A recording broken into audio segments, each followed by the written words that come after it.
Welcome to Thursday Thoughts, your weekly dose of real, honest conversation on all things personal growth. These are the chats Lucy and I love having every week over on Instagram. They're unfiltered, unedited, and always rooted in practical tools and a dose of inspiration. Let's dive in. What we're going to talk about is how essentially you can read 150 personal growth books, but if you don't do the work, then nothing's going to change. And I hear so many people sort of say, you know, this isn't working or that isn't working. And I just always wonder to myself, are you actually putting in the work? People are so quick to dismiss the kinds of things that you and I talk about. They're so quick to dismiss, you know, like the power of the mind and the fact that our thoughts truly are important and all of the stuff that you and I discussed week after week after week. And I think sometimes the cynicism remains because people aren't actually doing the goddamn thing. Because ultimately, again, you can read 50 personal development books, you can be incredibly informed, but actually information is fucking useless without taking action on it. Like, it's completely wasted. We can fill our brain, you know, it's like when you and I talk about the news. Well, yes, you can listen to the news 24/7 if you want and moan and complain and feel like crap. But if you're not actually going to get on a plane and fly to a country that needs your help, then that information is pretty much useless. So I just thought this is worth talking about because I think sometimes we just need a bit of a kick up the arse. I certainly do. Yeah. And you know, I might add that I can be as guilty of this as anybody else. But also what I wanted to say is that I think there are certain things that all of these books all touch on in slightly different ways. There are certain things that the message is the same message from hundreds and hundreds of people in hundreds and thousands of books. Essentially, people are saying the same thing, that there are a few things, a few kind of core things that we've got to get our heads around, but we've got to actually put into practice in order to see results. And I think it's very easy to go, yeah, well, I did that for 2 weeks and it's not working. Well, of course it's not bloody working if you only did it for 2 weeks. I mean, you know, you and I have been working on these things for years. I mean, it's taken me 5 years to change some of my beliefs and to change the way that I think. And that has taken actual work and vigilance. And I think it's very easy just to not do the things and then complain when things aren't working. Do you want to, Lucy, just kind of say what are some of the things which you're thinking about in terms of what you're hearing that people are not getting the results on? Well, one of the main things I think that people don't actually do what needs to be done on is awareness of their thoughts. I think people are very, very quick to go, yeah, no, I know that my thoughts are impacting my reality. Yeah, no, I know. Mm-hmm. But are they actually programming reminders into their phone every hour and checking in with where their thoughts are during the day? Or does it just come to mind when they listen to things like this or when they read a self-development book or whatever? So I think that's one of the things. Another one of the things is meditation. The number of times I've heard people talking about meditation in that sort of slightly dismissive way. And again, I think it's something that, you know, it is very simple. If you meditate for a month, you are not going to change your life. But if you meditate consistently for a year, you might. You know, we want quick wins. And at the end of the day, in order to change the way that we feel, in order to change the way that our life looks, it takes time. You know, we live in a world where we're constantly being bombarded from every direction with people who've had massive success with this and that. And there's a tendency for us to think that it came really easy or it was really quick. But it never does. Like it's never quick. Even the people who are hugely successful with millions of followers, they've been plugging away for years and years and years and years. So yeah, those are two of the things that sort of spring to mind.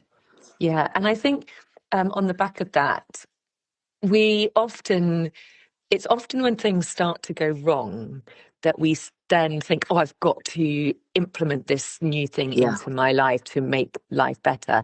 So yeah, we then create a practice and we start doing it. We start actually paying attention to how we might be thinking. We might start putting a meditation practice in. And then things get a little bit easier and you start to feel better, then that's often when things start to fall off and we stop the practice because it's like, oh, I feel really good now. yeah, And that's a really dangerous place to be because it's often it's continuing to do the actions and take the steps yeah, even when you feel really, really well and yeah, great, because then you are preparing yourself for those moments when shit hits the fan or you have a bit of a wobble and things aren't so great. So it yeah, really is about maintaining a consistent practice. It's a bit like, you imagine yourself as being a high class, amazing vehicle car, some sort of high sports car, performance car. You need to constantly maintain it. You need to put in the right fuel. You need to constantly tinker and keep the engine running smoothly. If you were just to leave it for big periods of time, it's going to start, things are start going to go a bit creaky and not working so well. And we're the same. We have to just keep maintaining ourselves yeah, as well as we can. And that is why we always talk about taking the smallest steps, the small actions, because, all these little small actions, if they are consistent, yeah, really do build up over time. Doing like an hour of meditation once a week or every 2 weeks or a month is just not going to cut it no, because you're not building up the benefits gradually over time and you're less likely to do it anyway. And that's why it does yeah, fall off. It's about building these habits into your everyday life. And that is what makes it work. And I say this all the time, particularly with breath work. People will come, they'll do a little bit, meditation's the same. They might go, oh yeah, it feels really nice in the moment, and yeah, then stop and then wonder yeah, why nothing's changing. But it's a yeah, practice. It's a lot of it is a rewiring. And if you think we've got, behaviors are neural pathways in our brains. They're these networks, and we go to our default behaviors of the networks, which are the pathways which are the widest, mm, which are used the most frequently. So if we are meditating once a month, that pathway is going to be very narrow. We haven't created a nice broad pathway yet. So we've yeah, got to just do it more and more we practice, the more and more we do the behavior, the wider that pathway comes. So it becomes our default yeah, pathway. And then that behavior is embedded and then it's easier to maintain. So 100%. yeah, yeah. I love the analogy that I always use. I think I've used this on the podcast and in my membership because it kind of makes sense in my mind. It's like, and actually, before I say this, let me just say that, you and I are coming from a place of sort of understanding that it is always going to be the way that we think that shapes the way that we live. Like there is just absolutely no doubt in my mind that the way that we think hugely impacts the way that we feel and the actions we take and subsequently the lives that we see before us. So that's the first thing. So yeah, we've got to train ourselves to think differently. And this is what really takes the time and takes the consistency. But going back to what you were just saying, I like thinking about it that in our brain we have little tiny footpaths, and then we have these great big motorways. And at the moment, you might be one of those people who one of your most common thoughts is, oh well, it's never going to happen for me. And currently that particular thought is the size of like the M25. It's like the size of a massive great highway, freeway, motorway. And actually, what we want to be doing is demoting those unhelpful thoughts down to tiny little bridleways, little pathways. And we want to upgrade, promote the thoughts that are actually going to serve us to motorways. And like you say, the more it's so much of this stuff is about repetition. It really is. I've realized this. It's like mastery is a result of repetition. Mastery in anything is that 10,000 hours to become a master at something. And it's so true. So much of, so much of I think, the kind of fabulous stuff lies on the other side of literally putting in the reps. But the reps are not glamorous. They are not necessarily fun. They are boring. They are laborious, all of the things. But you have to put the reps in order to see a result. And when it comes to the way that you think, you simply have to start paying attention to your thoughts every single day. Not once a week, not once a month, not even once a day, but regularly, over and over again, moment by moment by moment. And the thing is that in the beginning, it is hard work. But the more you do these things, it's like the more you meditate, the more you go to the gym, the more you go walking, whatever it is, the more you do these things, the easier they become. But it really is a question of putting in the reps. And like you said, it's like, don't wait for something to go wrong, before you start something. And also going back to something you were saying just now is like, you wouldn't expect to go to the gym completely, so let's say you go to the gym for a year, you tone up, you get really strong, you tone up your muscles, you get a six pack, blah, blah, blah. Not that I've ever had a six pack in my life, but let's say you do that, you wouldn't expect your body to stay in that state if you were then to just quit the gym. We all know intellectually that in order to maintain your body the way that you want to maintain it, you have to keep going to the gym. You can't just stop. And it's the same with everything else. Like you say, it's maintenance, it is repetition. And again, it's not necessarily glamorous. It's almost like, and I really believe this. It's the things that you're doing behind the scenes that no one else is seeing. It's the things that you do when no one is watching. It's those again, boring, repetitious things that no one sees behind the scenes. This is what so many people, like when you look at somebody who's got a massively successful podcast, for example, or I might add a non-celebrity who has a massively successful podcast, because you're a celebrity with podcasts, it's a lot easier. You and I both know that. But let's say you're a person with a really successful podcast. Well, guess what? You've been working away in the background. You've been working away on the things that nobody else sees. And that is what creates results, Yeah. My stomach's grumbling so loudly that I'm sure you can hear it. Can you hear that? No, not at all. But I think when you equate it to physical exercise, I think it's much easier to understand, because again, if you were going to run a marathon and you just spent all your time just doing up your shoelaces and not actually going and doing it, you're not going to get there. You can't just expect to run a marathon without having done any of the reps, any of the training. It's impossible. It's not possible. But the more that you just, if you just do the consistent practice behind the scenes, all those bits, then you can do it. But then you're not going to maintain that sort of running unless you were to keep going with the running. So yes, it's about just consistent, repetitive action. And but I think and it's not always pretty and it's not always glamorous, but I think the only way we can make it doable is to really make it a part of your life.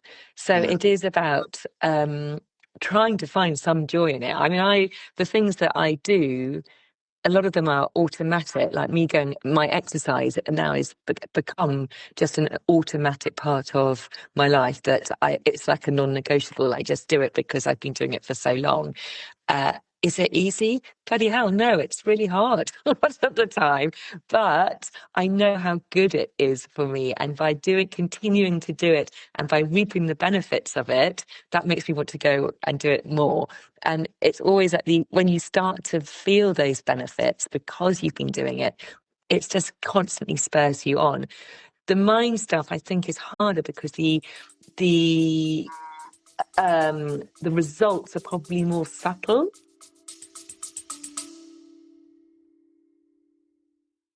I will only ever recommend brands that I know, love, and use myself. And one of those is Ancient and Brave. Honestly, they've become part of my daily habits. The very first thing I do every morning is pour myself a big glass of water with their true hydration in it. It feels like such a simple ritual, but it really sets me up for the day. And I know I'm properly rehydrating with their blend of electrolytes and minerals, especially before I exercise, which I always do in the morning. Then later on, when I make my coffee, I stir in their true collagen powder into the coffee. Now it blends in straight away, no fuss, there's no taste, and collagen is something we naturally lose as we age, but it's so important for our skin, joints, and overall vitality. Now, I'll be honest, Ancient and Brave may cost a little more than some of the tubs you'll spot on supermarket shelves, but the difference is you're getting the highest quality ingredients, sourced with integrity and tested to a higher standard, and absolutely no nasties added. That's why I trust them and why I think they're worth every penny. And because I want you to be able to try them out for yourself, I've got a special offer for you. As a listener of this podcast, you can get 20% off your very first order. All you need to do is click the link in the show notes and pop in the code POLYW20 at checkout. They've got more than just collagen and hydration too. They've got creatine, they've got blends, supplements. So it's a perfect chance to explore their range and make the most of that 20% off. Yeah. Than I think probably exercise. So it's really over time that you might start to realize, like, oh my goodness, I didn't really fly off the handle then like I normally would have done. I was actually able to pause, take a breath, and choose my response. So it's very subtle, and you don't Yeah. necessarily get that sort of amazing feedback, which I think can make it harder. You don't notice it. If you've Yeah. sat and meditated for a certain amount of time, you might not notice, oh, it hasn't really done anything. You have to just trust and have that faith and that belief that it is working, it is good. And you will notice those little moments where it's like, oh, I actually can catch my thoughts now before they go into that real Yeah. downward spiral, or I'm noticing when I'm thinking really negative thoughts or whatever it is. It's very subtle, but it happens, trust me, because I know, because it's happened for me, and it gives me nothing. It gives me so much joy now when I can catch what my mind is doing.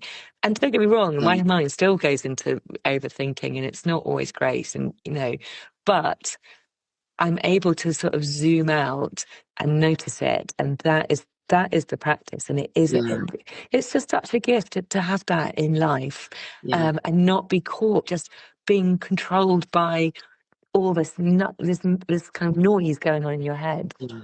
So true. Because I mean, I think so many of us are we are sleepwalking through life. We are walking through life on autopilot in kind of zombie mode. And when we do that, our thoughts are automatically going to go to all the crap, to all the things that are going wrong. That's the thing. Humans, we just by default kind of land, or most of us, many of us land on the kind of default negative. So if you continue to walk through life sleepwalking on, sort of under this kind of spell, and like you say, impacted by all of the noise of the news and of other people and all of the negativity around you, then you are not going to feel as good as you could. You're just not. But as soon as this is what's so fascinating about this work, as soon as you start bringing awareness, it's actually so fascinating, because you start noticing it in other people. You start noticing the way that people are. You start noticing the anger. You start noticing the kind of short tempers. You start noticing The judgment, the yeah, judgment of other yeah, people that's a big one, I think. Exactly. You really start tuning into exactly that, like the judgment, the negativity, the moaning, all of these things. And again, I fucking do all of these things. Of course I do. We all do. We're human. But I think the difference is that I can catch myself so much quicker now. Like if I start, like let's just say, for example, that somebody starts talking about, I always use this as an example because I think it's quite a good example, the cost of living. Let's just say that somebody starts talking about that. These days, I will just shut it down. Or if I start to engage in a conversation like that, which, as far as I'm concerned, is a complete waste of my time and energy, I will very quickly notice that I've been dragged into it and I will remove myself. Whereas back in the day, I just wouldn't have even, it wouldn't have occurred to me. I wouldn't have been, because I didn't have that awareness. I wasn't so conscious. I would have just carried on in that conversation. And, 45 minutes later, you're still ranting on about the cost of living and how terrible the world is and how hard life is. What that's just simply not serving us. We don't want to be thinking about life and the world in these incredibly negative terms. And it's not about being unrealistic. It's just about being aware. So I think that is one of the fascinating things about really delving into all of this stuff, is that you do start to notice these things in other people. And the good thing about noticing it in other people is that the more you notice it in other people, the more you're like, oh shit, I do that all the time as well. You start to see the patterns that you yourself have, and the more aware you become of them, the more you can start to change them, slowly but surely. And also, when you start to focus less on the negative stuff and more on the good stuff which is going on, because there is a lot of good stuff going on, we just don't necessarily see it because we are only able to really take in a very limited amount of information out into the world. But when we start focusing on the good, more positive stuff, our brains start seeking and noticing the positive stuff a lot more, and we start not limiting all the negative stuff. So it's just sort of an automatic way, a shift that we have, and who doesn't want that? It makes you feel better. We feel, and this is ultimately all about how we feel. We're here in this, we're so privileged that we are here, we're living our life. We want to live a life which makes us feel good, where we, most of the time, and of course it's not always rainbows and unicorns all the time, but we can really control what we allow in and what we allow to affect us and affect our mood and all of that. So it's just about being conscious, but doing the practice, doing the reps to make that happen. And it is so worth it. And I think, one of the big excuses, which I often hear, is, I just am so busy, I don't have enough time. When on earth do you do it? Well, it's about prioritizing it. It's how much importance you put to this stuff. And obviously, unless you prioritize it and you think it's important, you're not going to do it. So you have got to make that decision. Is this important to me? Do I want to change how I am living my life right now because it's not working for me? If it's working for you, great. But if it's not, then you've got to bump this stuff up to the top of your list and make time, because we all have the same amount of time. You just got to make time. So for me, there are certain non-negotiables I have in my day, and I will make time. I will limit something else to make time. And I can't believe that nobody has 10 minutes a day to sit with their thoughts, or I can't believe that you can't go outside and go take a walk for 15 minutes. I just don't buy it. Everybody has that time. And it's just about, you've just got to prioritize it. Put down, and if you've got a lot of work on, actually, it's probably the best thing for you to shut your laptop for 10 minutes and go and do some of this stuff, because it's going to really help clear your mind, and you're going to do a better job when you come back to it. I couldn't agree more. And I'm sorry, we all have the time. We all have the time. It's as simple as that. Because all of us, of the billions and billions of people who spend an average of 3 to 7 hours on social media a day, I don't know exactly what it is, but we all have the time. Like you say, we have the time if we want to. We all have the time for the things that we want to. It's just a question exactly of whether you're prioritizing it or not. And the thing is, a lot of this thought work that you and I are talking about, it doesn't necessarily have to be an add-on. It doesn't necessarily take up, physical time. because it's something that you're doing as you're moving through your day, moment by moment. It's not, yes, meditation, to sit down for 10 minutes, that takes 10 minutes. Again, we all have that if we really want it. But with the sort of working on your thoughts, that's something you just do as you're going about your day. That's just becoming more aware. And so that doesn't necessarily take time. But I truly believe that we all find the time to do the things we want to do. That's what humans do. Because humans, we want to do things that make us feel good. So we will create the time to do the things that we want to do.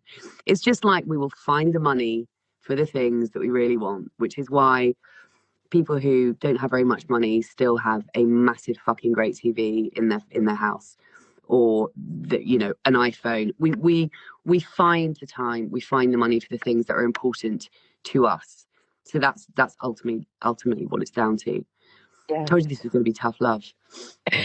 Yeah, exactly. So I think really moving forward, it's about really deciding on what you want to, how do you want to live? Is it, do you want to eat a little bit better? Do you want to move a little bit more? Do you want to really start getting more aware of what's going on in your mind? Make it that decision and just carve out. Start with 5 minutes. Just start with a really small amount of time and just take the steps to do it. And set a alarm in your phone, programming it into your calendar and saying, I'm going to do it here. If you're in a commute, you can do something then. It's that, use that dead space, that dead time. If you're standing in line in a queue, you can actually bring some awareness to your thoughts. All of it, we have so much dead time, and those are really good opportunities. When I clean my teeth, I stand on one leg. When it's just little things you can do just to bring some awareness to actually doing something which is going to help you feel better, move forwards. So just commit, write it down, say to yourself, I'm going to do this, and just show up for yourself, because ultimately no one's going to do it for you. Only you is going to be able to do it. And just if you find yourself complaining about stuff, stop yourself and go, okay, well, what can I actually do about it? So I can, I'm not going to complain anymore. And Tough please love. know that, yeah, exactly. But please know that the difference in your life when you start bringing this awareness to the way that you're thinking is huge. The difference to your life when you start to think about things in a different way, and therefore you start to feel differently.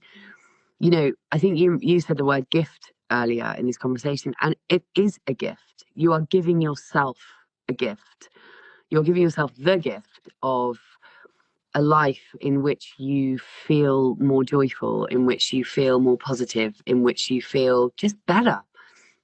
And who doesn't want to feel better? We all want to feel better. I think most people, if you ask them, I don't think there are many people who would say, actually, no, you know what, I'm all good. I couldn't possibly feel any better if I tried. I think most people were like, well, I could definitely feel better. And this is going to make you feel better. And that's what we all want. We ultimately just all want to feel good. It's all we want, really.